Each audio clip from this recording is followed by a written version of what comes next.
You know that one person you tell everything to. The one who holds all your secrets, who's seen you at your absolute worst and cheered for you at your best. For me, that was Jenna. We'd been attached at the hip since we were 6. We navigated everything together: scraped knees, bad haircuts, first heartbreaks, you name it. Our friendship wasn't just a part of my life. It felt like it was my life. We were closer than sisters. We even had a pact, sealed with cheap candy rings when we were kids, that no matter what, we'd be each other's maid of honor. We'd laugh about it as adults, but we both knew we meant it. So when my long-term boyfriend, Liam, finally proposed, the first person I called wasn't my mom, it was Jenna. The shriek I heard on the other end of the line was pure joy. "We're finally doing this," she screamed, and that we felt totally natural. Asking her to be my maid of honor wasn't a question, it was a given. When I gave her the custom box I'd made, she burst into tears, and we hugged so hard I thought my ribs would crack. For the next year, she was the perfect mo. She planned a legendary bachelorette party, helped me address hundreds of invitations until her hands cramped, and sat through countless dress fittings, always ready with a supportive smile. She was my rock. Looking back, the signs were all there, hiding in plain sight.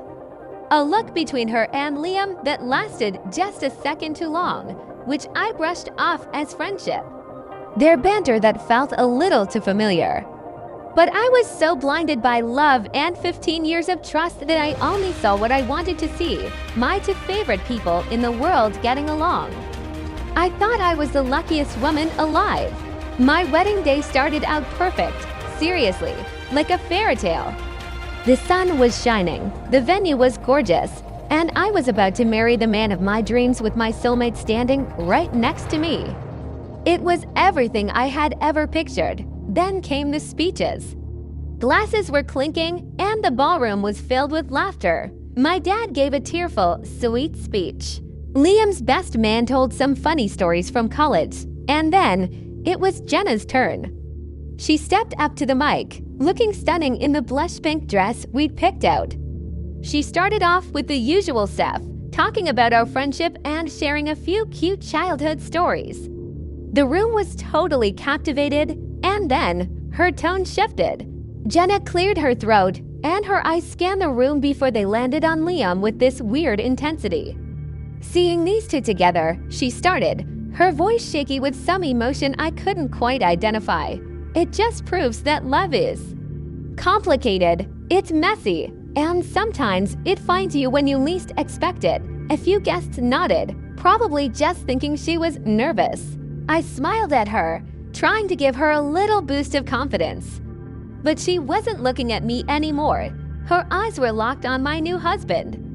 "I've known both of them for so long," she went on, her voice getting strangely stronger, almost defiant. "And what I've learned this past year, standing by them, is that the heart wants what it wants, and my heart."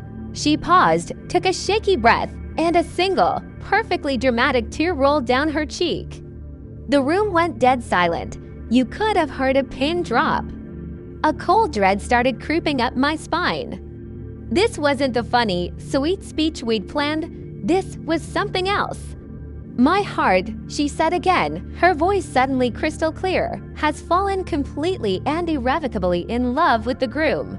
A collective gasp went through the room. It felt like all the air had been sucked out. My smile was just frozen on my face. This stupid, brittle thing. I looked at Liam, expecting to see shock or horror, anything.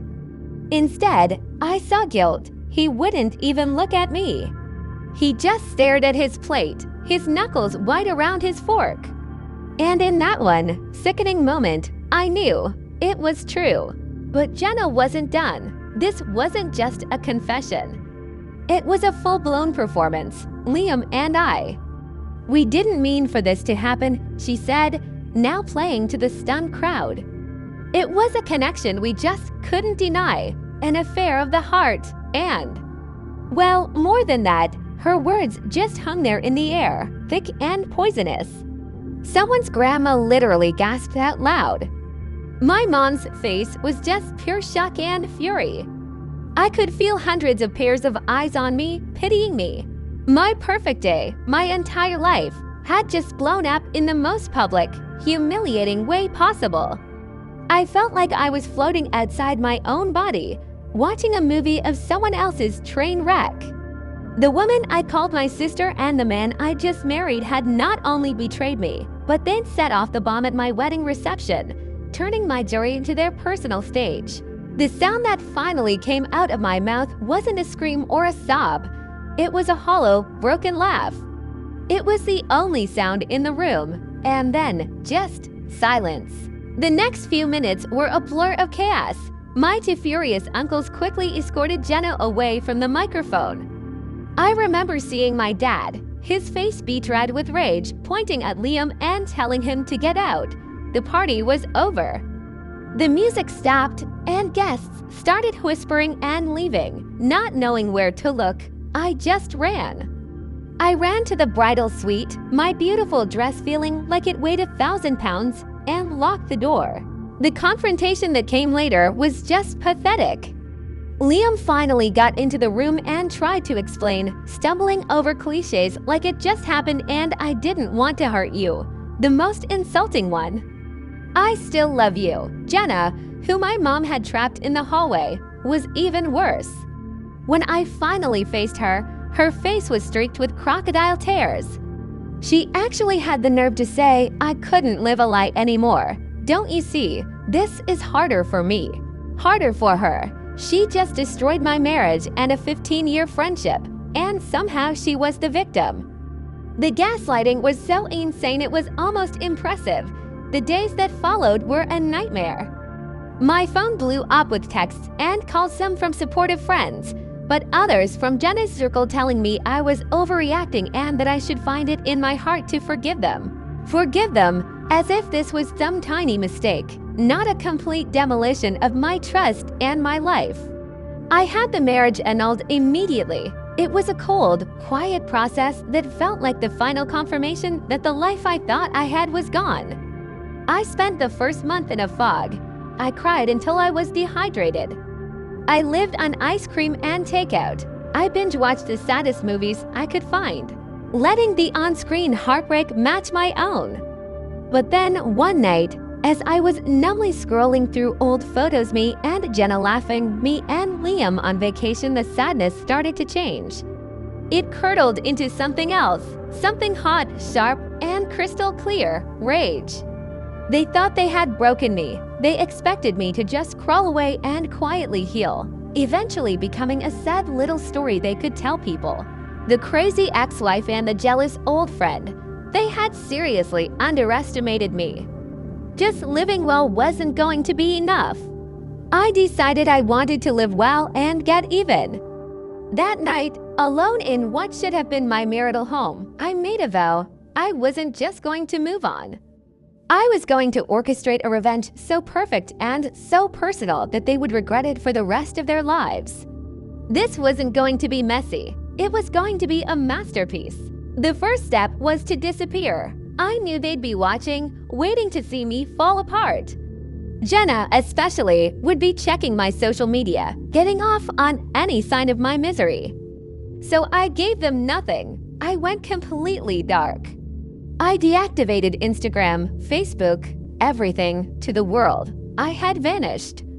This did two things. It starved them of the satisfaction of watching me suffer, and it gave me the space to start building my war machine. I called it my phoenix phase. I had to rise from the ashes. But first, I had to build a new life worth rising into. I poured all of that anger and energy into myself.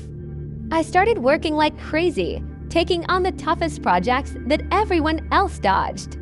6 months after the disaster wedding, I landed a huge promotion with a corner office and a salary that made my eyes water.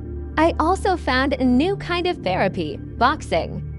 I hit the gym not to get a revenge body, but because I needed to punch something until I felt powerful again. The thud of my gloves on the heavy bag became my new rhythm. Every jab was for one of Liam's lies.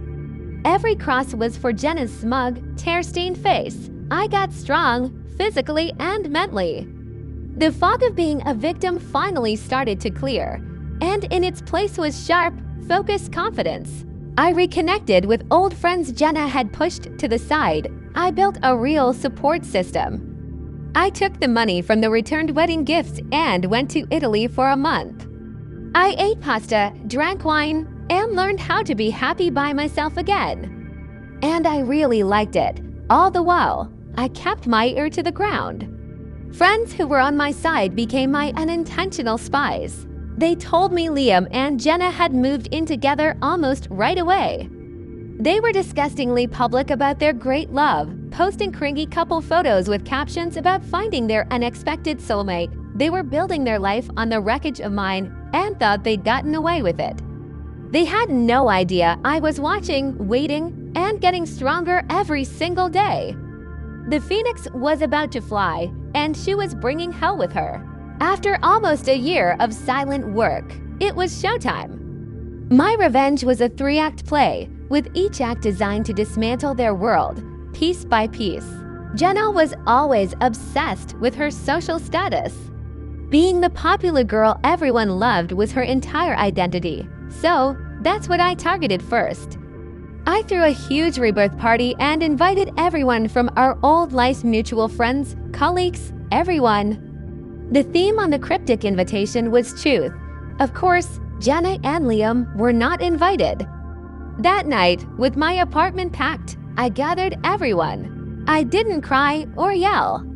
I calmly laid out the truth, but not just about the wedding. I went back years. With help from a few other people Jenna had burned, I presented a greatest hits of her betrayals. The time she stole a work idea from a colleague, the expensive dress she borrowed and returned stained, and my personal favorite backed up by old instant messages. The time in college she systematically lied to break up a couple just so she could date the guy herself. As I spoke, a slideshow played behind me, not of evidence, but of photos from my past year. Me in my new office, me laughing with friends in Rome, me with my boxing gloves on, looking happy and strong. The message was loud and clear. Jenna wasn't some tragic romantic hero. She was a serial predator, and I was thriving without her. By the end of the night, her social standing was in flames. I heard her phone was an absolute firestorm of texts from angry and confused friends. Her support system was gone. Jenna loved to brag about her high-powered marketing job. But years ago, she drunkenly confessed a secret. She never actually got the degree she listed on her resume. She was a few credits short but decided to round up. For years, it was our secret. Now, it was my trump card. This had to be done carefully so it couldn't be traced back to me. I used a public library computer to create a disposable email address and sent a polite, anonymous tip to her company's HR department. It just suggested they might want to verify employee credentials, specifically Jenna's degree. 3 weeks later, I got a text from a friend who worked there. Oh my God, Jenna was just walked out of the building with a box. They had checked, found the fraud, and fired her immediately. In her industry, getting fired for lying on your resume is basically a career death sentence. She was officially unemployable. About a month after Jenna lost her job, just as I thought things might quiet down, I got an invitation. Thick, cream-colored cardstock, Liam and Jenna were getting married. A smaller wedding, obviously, since they were broke and had no friends left. The audacity was stunning. They were inviting me to watch them celebrate the very relationship that blew up my life. They probably thought it was the ultimate power move. They had no idea they were walking right into my final trap. I RSVP'd yes. I even sent a toaster from their registry to seem normal. I let them sweat for a month, wondering if I'd show up and make a scene. On the day of their wedding, I can only imagine the tension in that little rented hall as they waited for me to walk in. But I was miles away, at a beautiful restaurant with my real friends, celebrating the 1-year anniversary of my freedom. I didn't go to their wedding, but I did send a gift. I hired a courier with instructions to deliver it to the bride or groom personally during the reception. It wasn't a toaster. It was a large, beautifully framed satellite image of the exact hotel where they'd had their affair, a little detail I confirmed from Liam's old credit card statements. Underneath the image was a small, elegant brass plaque. It didn't have their names or their wedding date. It just had the GPS coordinates of the hotel and one word: congratulations. It was subtle. Most guests wouldn't get it. But for them, it was a perfectly aimed missile. A message that said, I know everything I've always known. Even here, on your wedding day, you can't escape what you did. It wasn't a public scene like they gave me. It was a quiet, little piece of psychological torture that would hang on their wall or in their minds forever. A permanent monument to their betrayal. Checkmate.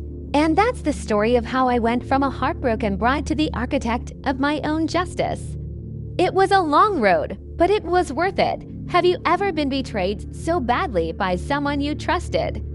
Where do you think the line is between healing and revenge?